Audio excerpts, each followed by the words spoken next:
Assalamualaikum warahmatullahi taala wabarakatuh. InsyaAllah pada hari ini kumpulan kami akan membentangkan satu tajuk daripada subjek Pendidikan Islam tingkatan 2 bidang akhlak Islamiah, iaitu Malu Perisai Iman. Baiklah, kumpulan kami terdiri daripada Muhammad Halim bin Yaakob, Sulhahani binti Muhammad Nur Azmi, Muhammad Afifi bin Muhammad Asri, Muhammad Hafiz bin Azizan. Di dalam tajuk ini kami akan membincangkan apa itu maksud malu, sifat malu yang dituntut, sifat malu yang dilarang dan akhir sekali kepentingan sifat malu. Jom kita tengok apa itu maksud malu. Baiklah, apa itu malu dari segi bahasa? Dari segi bahasa bermaksud kembali kepada perasaan fitrah dan rasa segan. Manakala dari segi istilah pula adalah berasa aib atau perasaan tidak selesa untuk melakukan sesuatu yang buruk kerana tidak mahu dihina. Seperti dalam sebuah hadis daripada Imran bin Husain radhiyallahu anhu berkata bahawa Rasulullah sallallahu alaihi wasallam pernah bersabda, "Innal haya'u la ya'ti illa bi khair." Muttafaqun alaih. Maksudnya, sesungguhnya malu itu tidak datang melainkan dengan kebaikan. Seterusnya saya serahkan kepada sahabat saya. Bismillahirrahmanirrahim. Okey, topik seterusnya adalah sifat malu yang dituntut. Jadi, sifat malu yang dituntut ni apa? Sifat malu yang Allah Subhanahu Wa Taala nak kita buat. Contohnya, malu melakukan perkara maksiat. Bila kita buat perkara maksiat, perkara yang tak elok, kita kena malu dengan Allah Subhanahu Wa Taala. Jadi, perkara maksiat ni apa dia? Contohnya, malu bila kita berjudi dan malu bila kita mengumpat kawan-kawan. Okey, seterusnya adalah malu melanggar perintah Allah. Jadi, perintah Allah yang macam mana? Contohnya, tidak menunaikan solat fardu 5 waktu. Allah Subhanahu Wa Taala nak kita solat 5 waktu, tapi kita langgar perintah Allah. Yang ketiga adalah malu meninggalkan perkara sunnah.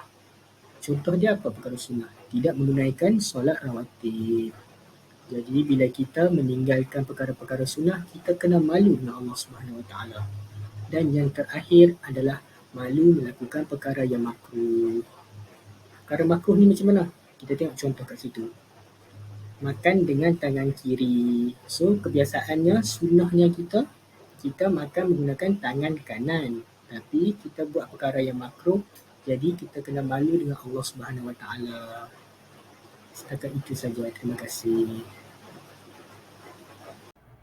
Sifat malu yang dilarang. Yang pertama, malu untuk belajar, malu berada di hadapan kelas, malu membaca di khalayak ramai, malu ke majlis ilmu, malu mendampingi ulama. Sifat malu seperti ini tidak sepatutnya ada di dalam diri setiap pelajar, kerana belajar itu adalah tuntutan untuk kita nak menjadi seorang yang lebih baik. Kemudian, malu untuk membuat kebaikan, seperti malu untuk nak bertanya, malu berada di dalam majlis ilmu. Malu-malu seperti ini sepatutnya kita hakis dalam diri kita supaya dapat menjadikan diri kita ini menjadi seorang yang lebih baik. Kemudian yang terakhir, malu menjalankan perintah agama. Malu menjadi imam. Malu untuk nak berucap di khalayak ramai. Malu untuk mengaku ibu bapa yang miskin.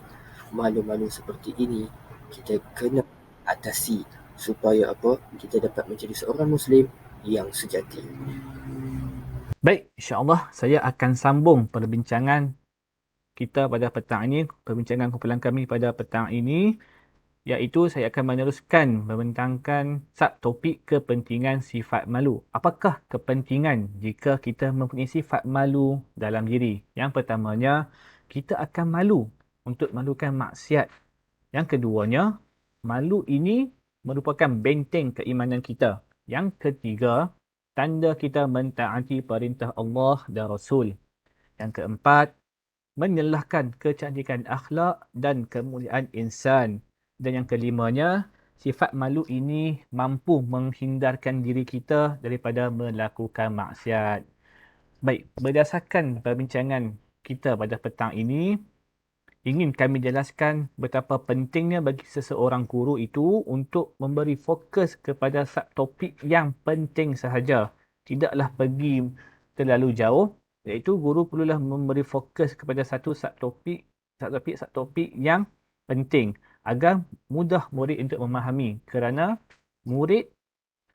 antara sebab murid sukar memahami sesuatu topik adalah kerana guru mengajar terlalu banyak dalam topik tersebut. Jadi, sebagai kesimpulannya, hendaklah kita memberi fokus kepada subtopik yang penting dan melakukan penilaian dengan penuh etika dan profesional.